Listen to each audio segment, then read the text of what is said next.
بچی کو اگر بہت پیار سے پالا، پردہ بھی کرایا، دین بھی سکھایا، اچھا کھلایا پلایا، ٹھیک ہے۔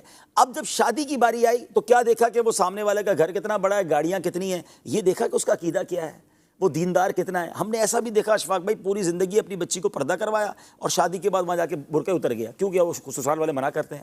ساری زندگی اولیاء، اہل بیت، غوث پاک، 12ویں شریف، میلاد کا ذہن دیا اپنی بچی کو، بچی بھی ماشاءاللہ نیک رہی، اور جہاں بھیجا وہاں کہتے ہیں وہاں تو یہ سب چیزیں کرنے کی اجازت ہی نہیں ہے۔ تو آپ نے کیا کیا اپنی بچی کے ساتھ؟ اچھا پھر اسی طرح سود کا کام کرنے والا، حرام روزی کمانے والا، یہ دیکھا ہی نہیں۔ اچھا آپ حلال کماتے بھی رہے، اپنی بچی کو حلال کے ذریعے پرورش کرتے رہے، اب شادی وہاں کر دی، رشتہ وہاں کر دیا جہاں حرام روزی کمائی جا رہی ہے۔ آپ نے اپنی بچی کے ساتھ کیا کیا؟ کبھی سوچا آپ نے اس کی آنے والی نسلوں کا کیا ہوگا؟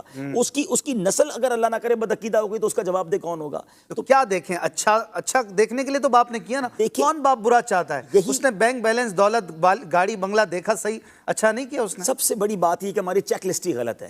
ہم نارملی لڑکا ڈھونڈتے وقت 3-4 چیزیں دیکھتے ہیں، دکھتا کیسا ہے، دکھتا بھی چل جائے گا اگر کماتا اچھا ہے تو، ٹھیک ہے نا، پھر اس کے بعد خاندان کیسا ہے، کوئی بری عادت تو نہیں ہے۔ اچھا بری عادت پہ بھی کیا چیک کریں گے؟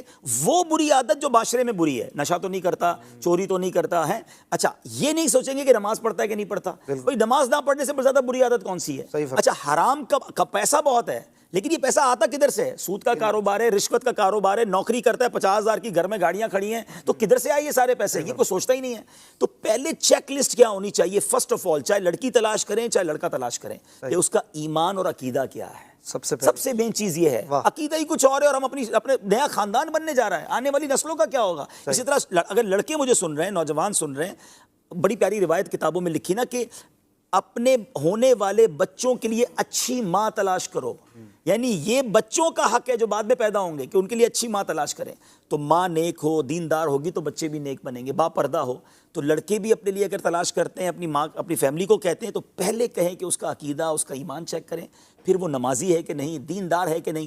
دیندار جناب رشتے ملتے نہیں ہیں، اب اتنا اچھا رشتہ آیا تھا، کامل تو کوئی نہیں ہوتا جناب، ہم نے تو بچی دے دی۔ آپ نے انتظار ہی نہیں کیا، اللہ پر بھروسہ ہی نہیں کیا۔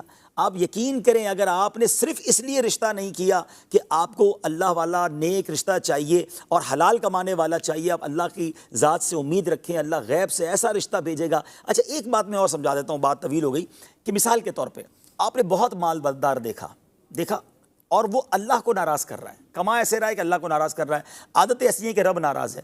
بچی کو بیایا، کیا ایسا نہیں ہوتا کہ وہ مالدار کنگال ہو جاتا ہے؟ جس سے رب ناراض ہے وہ کبھی بھی برباد ہو جائے گا۔